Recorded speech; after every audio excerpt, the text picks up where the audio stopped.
Սիրելի աշակերտներ եւ ուսուցիչներ, ես Հովհաննես Թումանյանն եմ, ձեր հարազատ բանաստեղծը։ Ուրախ եմ, որ հնարավորություն ունեմ ողջունելու ձեզ Մղջյանի միջնակարգ դպրոցի ողջ անձնակազմին։ Հուսով եմ, որ ձեր օրերը լի են լույսով ու գիտելիքներով։ Միշտ ձգտեք սովորելու եւ ճանաչելու։ Հիշեք, գիրքը լավագույն ընկերն է։ Գործն է անմախ, լավ իմացեք, որ խոսվում է դարեդար։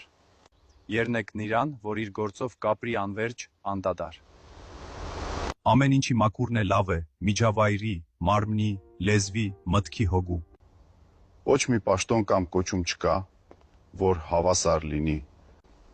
Եվ կարելի լինի համեմատել մարդ կոչումի հետ։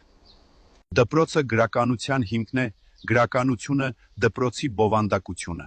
Գեղեցկություն, բարություն, ճշմարտություն, սրանք են կյանքում հիմնական։ Աշխատեք ձեր սիրտը պահել մաքուր ու լիքը ամենլավ ու ամենբարի զգացմունքներով։ Ու մարդուն նայեցեք բարի սրտով ու պայծառ հայացքով։